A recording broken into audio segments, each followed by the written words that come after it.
This summer, I was sent for practical training to a children's camp. I had been begging for an assignment at the local sanatorium, but the dean of the pedagogical college wasn't very cooperative, so they sent me God knows where. I spent the whole night on a train, then 2 hours on an old dusty bus, and only then did I reach the place. The camp greeted me with tall gates made of iron bars, with a pale, faded sun welded onto them. I hoisted my heavy bag onto my shoulder and walked onto the territory. 3 identical buildings standing next to each other had signs: Building 1, Building 2, Building 3. The 4th one, the canteen, assembly hall, and a small shop. The 5th, administration and the medical center. There was nowhere to get lost. I headed toward the small administrative building, where I was met by a secretary. "Who are you here for?" asked an elderly woman, looking up. "To the director, I'm a counselor, here for practice." The assistant silently stood up, knocked on a door, and stuck her head in. "Irina Anatolievna, someone's here for you." I entered the office and met a strict white-haired woman. Shuffling through papers without looking up, she said, "Here's the deal, Timothy Andreevich. So that we don't have any problems, let me say this right away, you're not yet a full-fledged teacher, so I won't entrust you with little kids. You take a teenage group, they're easier to manage. Your main task is to make sure no one drinks, smokes, gets pregnant, or leaves the camp without permission. If there are no incidents, I'll sign off on your practice, and you get a full month's salary. I hope we understand each other." "Yes, everything's clear, that suits me," I hurried to reply. "Then you can go settle in. Your building is the 3rd, 2nd floor. If you have any more questions, talk to the secretary or the senior counselor." I went up to my floor. A long, dim corridor with lots of doors. The last one, mine. Inside the room, 2 beds with old blankets, a nightstand, a TV. While I was showering and changing, my roommate showed up, a tall skinny guy with his hair tied in a bun. He was looking out the window. "Oh, you're the second counselor?" I asked, drying my head with a towel. "Yes, I'm Ivan," the guy answered and offered a handshake. "You work here?" "I'm only here for 3 months, the guy sighed. "I teach art part-time, so for me, summer isn't a vacation, it's a chance to earn extra. I'm a future PE teacher, doing my practice." We got to know each other a bit and headed to the canteen. There I chatted with a few more counselors, all of them were here for the first time and just looking around. From a distance, I noticed a very beautiful tall brunette. Getting closer, I managed to read her badge, Rhoda, senior counselor. After lunch, I decided to approach her. "Hi, I'm Tima." "Rhoda, nice to meet you," she laughed and pointed at her badge. "I'm here for the first time and need your help." Playing dumb, I said, "Can you show me around?" "Sure, let's go, it's part of my job." We headed for the exit, and Ivan tagged along. He introduced himself to Rhoda and wanted to come with us. I wasn't too thrilled, but had no choice. Rhoda seemed nice, she explained where everything was, what the schedule would be, what problems she had encountered. "And which building are you guys in?" the girl asked at the end of the tour. "3rd, 2nd floor," I replied. Rhoda's face turned from pleasant to serious. "Then I need to show you something else." We walked up to the 2nd floor of our building, and she pointed upward. "We need to go higher." "Why?" Ivan asked. "Isn't it the same up there?" "You'll see. Follow me." She climbed the stairs almost silently, barely touching the steps, to the top floor. The same long, dim corridor, lots of doors, nothing special. This floor is uninhabited, she said. The rooms are used as storage. Pillows, mattresses, beds, chairs, and other supplies are kept here. If any kids are missing something, you can come and take what's needed. I opened one door and looked into a dusty room cluttered with stuff. Stop, what are you doing? She asked sharply. Just looking, I answered nervously. Your job is to make sure no children come to this floor, not during the day, not at night, never. See this door? She pointed at number 28. It's locked. Even counselors aren't allowed to open it. Only the director has the key. What's in there? Ivan tried to peek through the keyhole, but Rhoda stopped him. Curiosity killed the cat. Just don't stick your noses in. Access is forbidden. Just come, take what you need, and leave. Is that clear? Ivan and I nodded. Rhoda didn't seem so friendly anymore. That's all. You can rest today. Tomorrow morning the kids arrive. What, tired already? Let's go from here. I woke up pretty early and stared at the ceiling, thinking about how to behave with the kids, strict or friendly, which approach would work better. Then I remembered which counselors and teachers I liked as a teenager. A cheerful children's song started playing from the outdoor speakers. At 8 a.m., the camp woke up and was ready to receive the little ones. I ironed my t-shirt, brushed my teeth, and went to the gate. Shaggy, sleepy Ivan trudged beside me. He clearly wasn't used to waking up so early. We met parents and children at the entrance, assigned the kids to groups, and showed them where to settle. At first, everything went smoothly, but closer to lunchtime, a crowd began. People were noisy, cutting in line. Everyone seemed desperate to drop off their kids and drive off quickly. In this fuss, I noticed a mother and son sitting on a bench off to the side, chatting. Have you already checked in? I asked as I approached them. No, I don't want to go to camp, the boy answered. Stoss, stop acting up, the mother said calmly. You know I have a business trip, and there's no one to leave you with. No, I don't want to. I'd rather stay home alone. I'm not 5 anymore, Mom. The boy protested.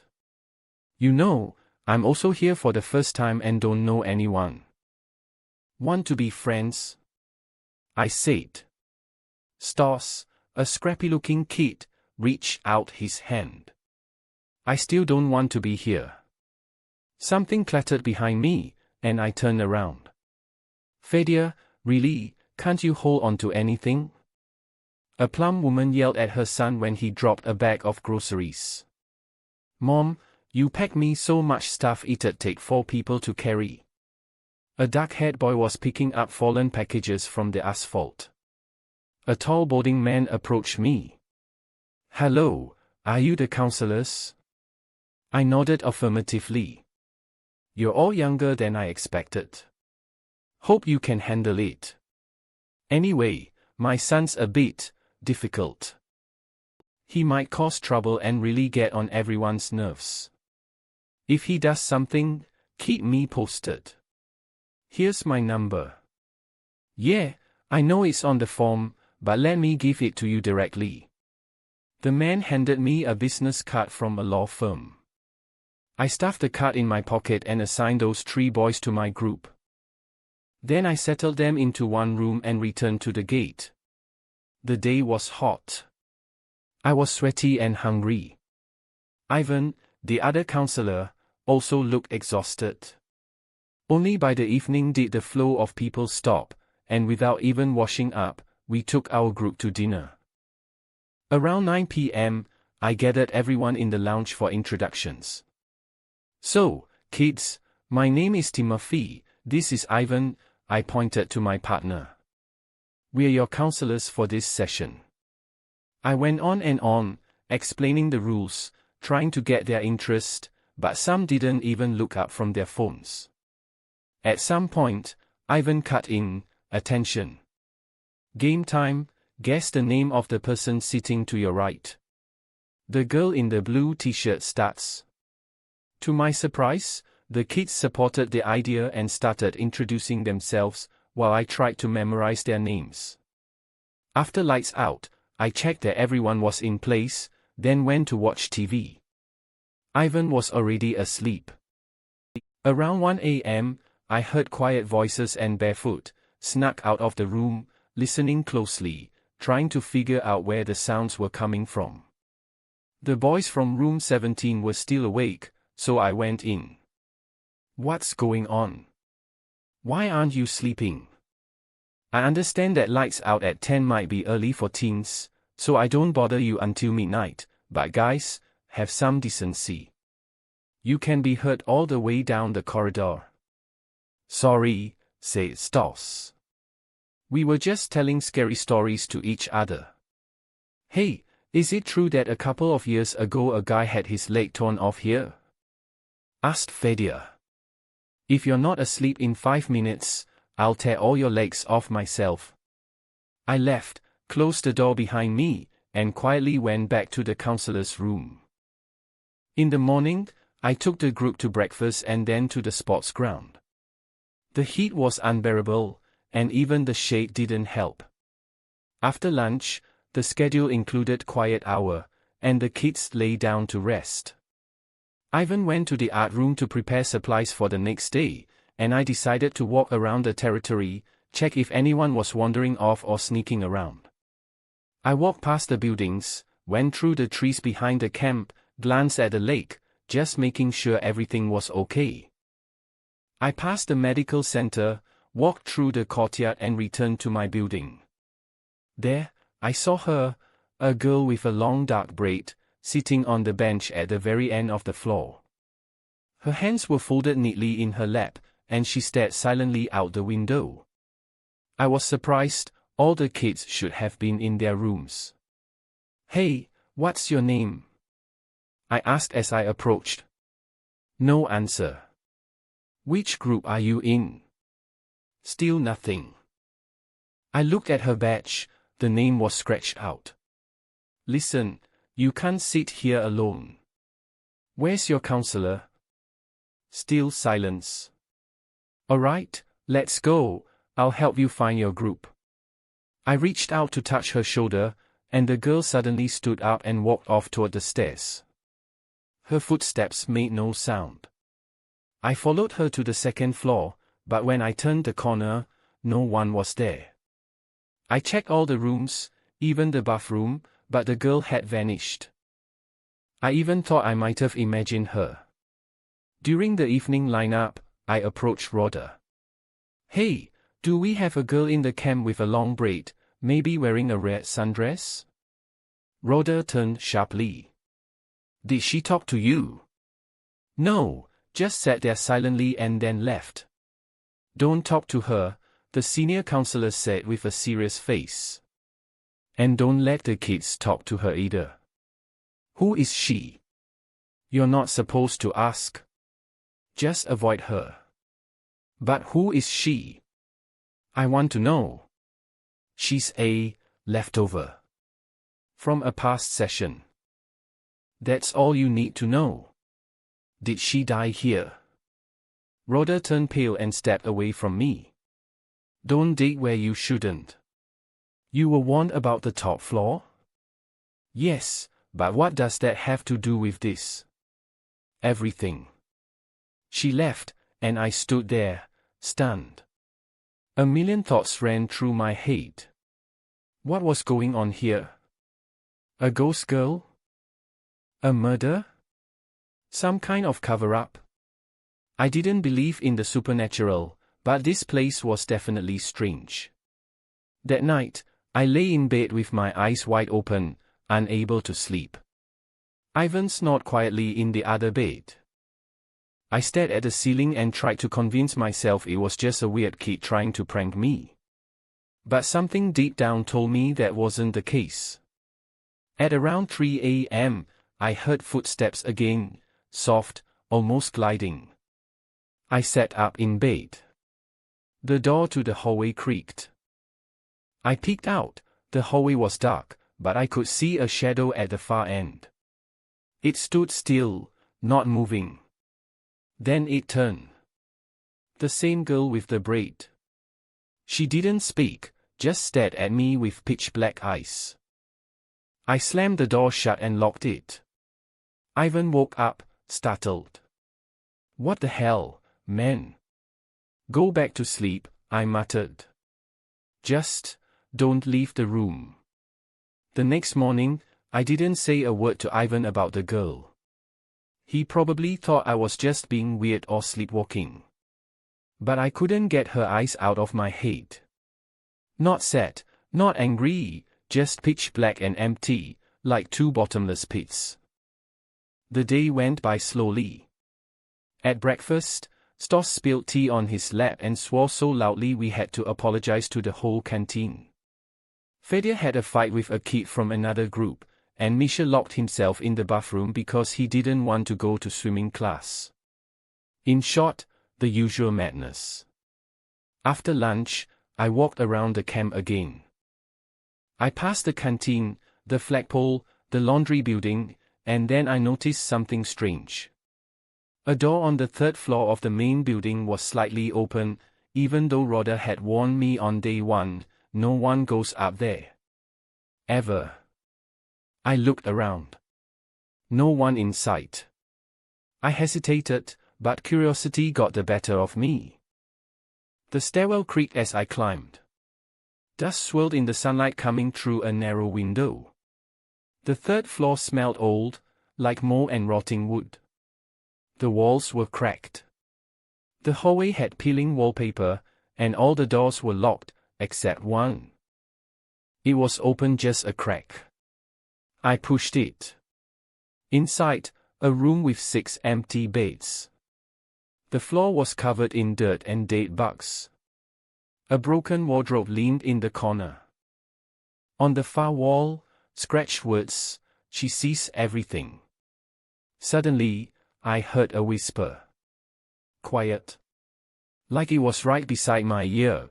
"Timothy," I spun around, no one. "Who's there?" I called out. Silence. Then a quiet giggle, like a little girl trying to hide. I backed out of the room and rushed down the stairs 2 steps at a time. My heart was pounding. Back in the counselor room, I sat on my bed and rubbed my temples. "What's with you?" Ivan asked. "You look like you saw a ghost." "Maybe I did," I muttered. "Hey, do you know anything about the third floor?" He frowned. "I thought it was locked." "It's not." "You went up there?" "Yeah." Ivan looked around, then whispered, "They say, one summer, a girl ran off during quiet hour. No one could find her. A search party went into the woods, even divers checked the lake. Nothing. And then, 3 days later, she just showed up in the hallway. Her clothes were dry, face clean, hair braided. She didn't say a word, just went to her room and lay down. And in the morning, her roommate was gone. The next day, another one. One by one, her whole room disappeared. The counselors thought they were running away, but one kid left a note under his mattress, "Don't sleep next to her. She whispers at night." I stared at him. "Are you making this up?" Ivan shook his head. "I wish I was." That night, I double-checked the door was locked. I couldn't sleep. Every tiny creak made me flinch. At some point, I thought I heard the whisper again, my name, right by my ear. The next day, during morning roll call, I noticed something strange. Fedya wasn't there. I looked around. "Where's Fedya?" I asked my group. Everyone shrugged. Maybe he's in the bathroom, said Stoss. I went to check, knocked on the stall doors, empty. Check his bed, untouched, perfectly made. His things were still there, but no sign of him.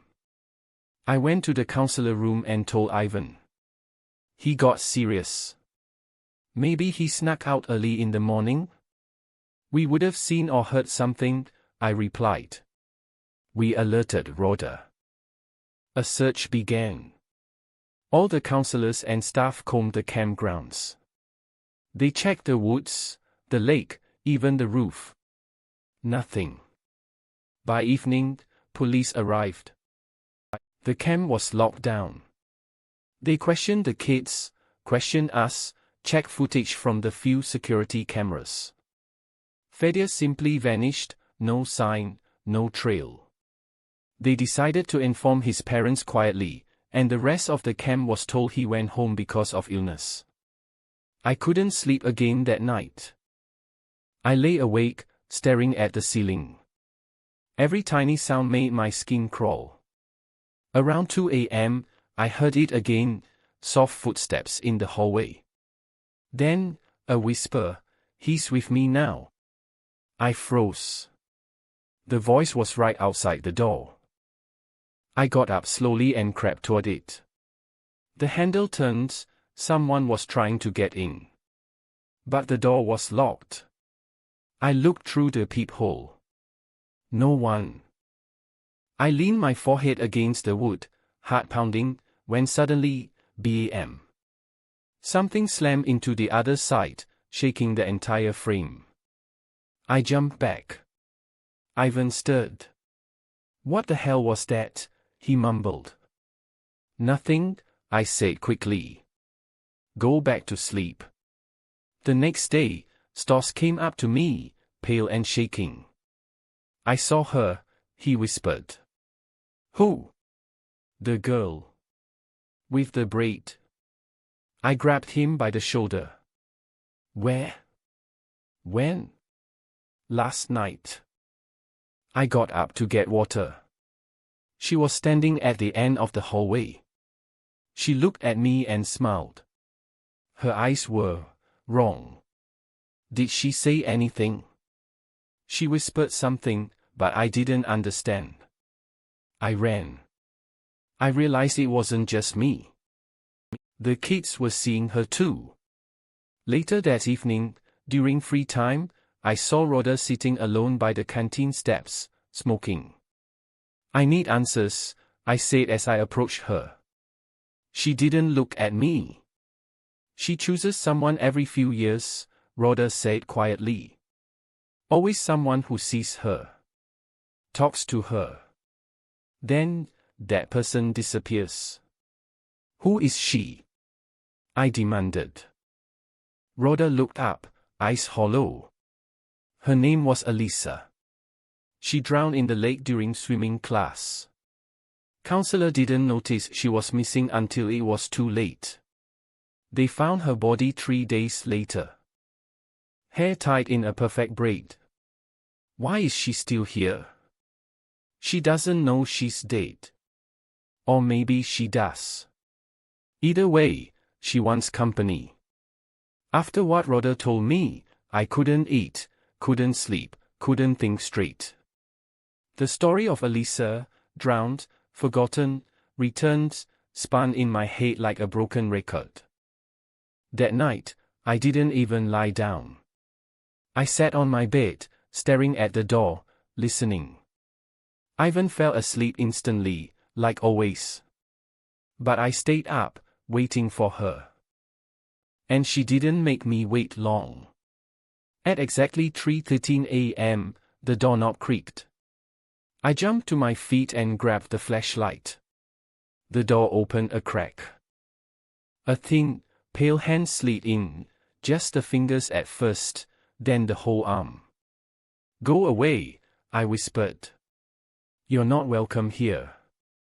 The hand stopped. Then I heard her voice, soft, almost childish, "Don't be afraid, Timothy. It doesn't hurt." The door pushed wider. She stood there, barefoot, dress wet, braid perfect. Her eyes, still bottomless. You took Fedia, I said. Give him back. She tilted her head, confused. He stayed with me. He said you never listened to him. That's not true. You don't listen now either. She stepped into the room. I backed away. Ivan stirred, but didn't wake. I'm warning you, I said, my voice shaking. Leave. Now. She looked at Ivan. This one doesn't see me. He's boring. Then she smiled. And vanished. Not turned or ran, just gone. Like a blink. I rushed to Ivan and shook him awake. What the hell, man? She was here, I said. In this room. Ivan looked around, groggy. Who? Elisa. The girl with the braid. He stared at me. You need to see the nurse. I'm not crazy, damn it. Then what do you want to do? Fight a ghost. I didn't know. But I knew I couldn't stay in that room any longer. The next day, I begged Rhoda to transfer me to another group, another cabin, anywhere. She just looked at me with pity. She picked you, she said. You can't run. I thought about quitting. Leaving the camp, going home, pretending this summer never happened. But Stoss stopped me. Don't go, he said. If you leave, she'll come for me next. I looked into his eyes and saw the same fear I had. So I stayed. But that night, someone else disappeared. Misha. Gone without a trace. And on his bed, a single braid, made of black thread. After Misha disappeared, the camp turned cold. Not the weather, the people. Counselors avoided eye contact. Kids stopped talking during meals. Even Rhoda seemed more distant, like she was retreating inside herself. Another police visit. Another report. Another sudden illness explanation for the parents. But I knew. We all knew. The day after Misha vanished, I found something under his bed, a drawing. Crumpled, like he'd tried to throw it away. I smoothed it out. It showed a girl with a long braid, standing by the lake. Behind her, shadows. Figures with no faces. Just outlines. Like they were sinking into the water. And one of those shadows looked exactly like Fedia. I sat on the dock alone that evening, watching the black water ripple. The lake stretched wide and still, as if nothing bad had ever happened there. But I knew better. That's where she died. That's where she waits. I thought maybe, if I went to her. If I faced her. Maybe I could stop this. I stayed out long after curfew, until the camp fell silent. Then I heard it. Footsteps behind me. I didn't turn. Just said, I know you're there. A soft voice answered, you came. Why are you doing this? Because I'm still here. I turned. She was standing on the edge of the dock. Barefoot. Hair dripping. Dress torn. But her braid, perfect. I'm sorry for what happened to you. No one said that before. I'm saying it now. I'm sorry. But you're hurting others. She looked at the water. It's quiet down there. No one yells. No one forgets you. You just float, you don't have to be alone. I'm not. I have them now. Let them go. She stepped closer to me. Will you stay, too? My throat went dry. I I can't. Then I'll wait. You come. They always come. She walked slowly down the dock, past me, and into the water. She didn't splash. Didn't sink.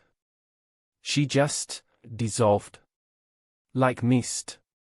And the lake was quiet again. But I knew it wasn't over. That night, I found Stoss crying under his blanket. She whispered to me, he sobbed. She said you lied. Said you'd leave. I won't, I promised. I'll protect you. But deep down, I wasn't sure I could. For the next 2 nights, nothing happened. No footsteps. No whispers. No missing kids. The calm felt wrong, like the silence before a thunderstorm. Stoss stopped talking. He barely ate. Just sat on his bed, staring at the wall. I knew she was visiting him. I could see it in his pale, sunken face.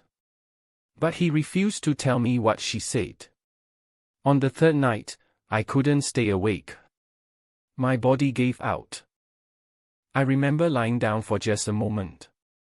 I told myself, just rest your eyes. Just 5 minutes. But when I opened them again, it was pitch black. And Stoss was gone. I jumped up, heart slamming, and ran outside. The camp was dead silent. I checked the bathroom. The dining hall. The counselor's room. Nothing. Then I saw it, muddy footprints, leading toward the lake. I sprinted. The moonlight glinted off the water, and there he was, Stoss, standing ankle-deep in the lake, arms outstretched, eyes closed. She's calling me, he said. No, I gasped. You can't listen to her. She promised I won't be scared anymore. I grabbed his arm, pulled him back. He struggled, weakly, like in a dream. She said you lied, he whispered. I didn't. I'm here now. I didn't leave.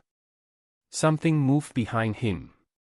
A ripple, then a hand, pale and slimy, reached from the water, touching Stoss's shoulder. I screamed. The hand froze. Then retreated. Stoss blinked, like waking from sleep. He looked at me, really looked. Timothy. Yeah. Yeah, I'm here. Let's go back. We stumbled to shore. I held onto him the whole way. And when we turned to look one last time, she was standing on the water. Not in it, on it. Eyes black. Braid perfect. Watching. Waiting. After that night at the lake, I knew we were out of time.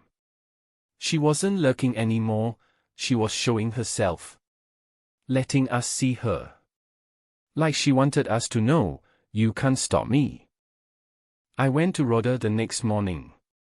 She looked like she hadn't slept in days. She almost took Stoss, I said. Rhoda nodded slowly. She's stronger this year, she whispered. More persistent. More angry. There has to be a way to stop her. To end this. Rhoda took a deep breath, then opened the bottom drawer of her desk. She pulled out an old, water-stained folder labeled, Elisa Selivanova, 1987. Inside, newspaper clippings, reports, a single black and white photo of a girl with a perfect braid. She wasn't the first child lost at this camp, Rhoda said.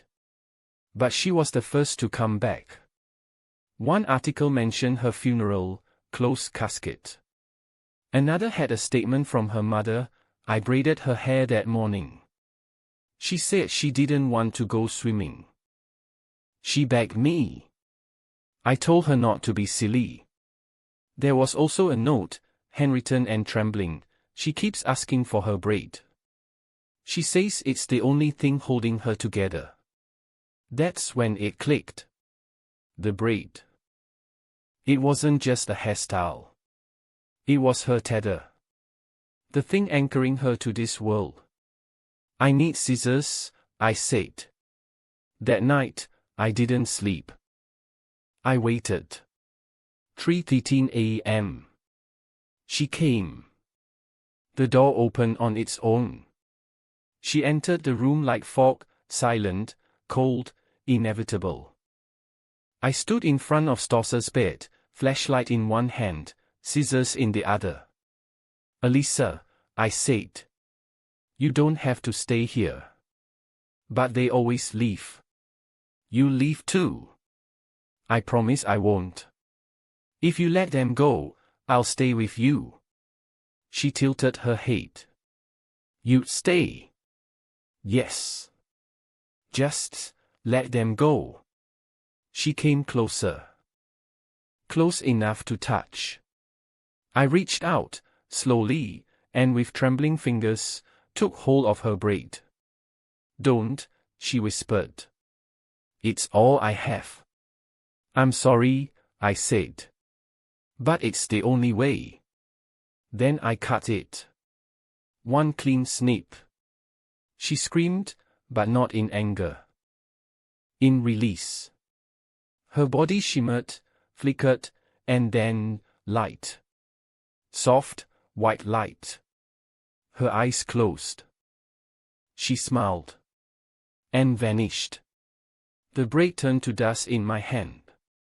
The next morning, everything felt lighter. The air was clear. Birds actually sang. No one else went missing. Stoss laughed for the first time in weeks. Even Rhoda smiled. It was over. At least, I thought it was. Until I opened my backpack at home. And found a single, wet ribbon. Tied in the shape of a perfect braid. It's been 3 weeks since I left the camp. At home, everything feels almost normal, school starting, mom fussing over groceries, the quiet hum of everyday life. But at night, I still wake up at 3:13. And every time, I check the floor beside my bed, where the ribbon was. I burned it, by the way. Took it outside, lit a match, and watched it curl into smoke. But the next morning, it was back. Dry. Folded neatly. Tied in that same braid. I didn't tell anyone. Who would believe me? I tried throwing it away. I tried burying it.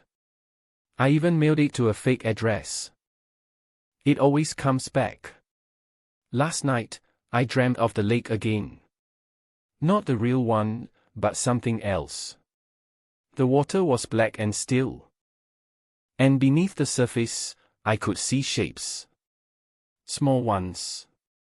Children. Watching. Elisa stood on the dock. But now, she wasn't alone. Fedia was there. So was Misha. And others I didn't recognize. They didn't look angry. Just waiting. Waiting for what? When I woke up, I found something new. On my window, written in the condensation from my breath, were 3 words: "You made a promise."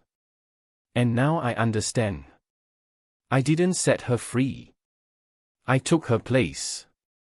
That's why she smiled. That's why she vanished. She passed it to me. I'm the one who remembers now. And tonight, I'll go down to the lake near my house. I'll sit by the edge, braid the ribbon again, and wait. Because someone has to. Because the lake never forgets.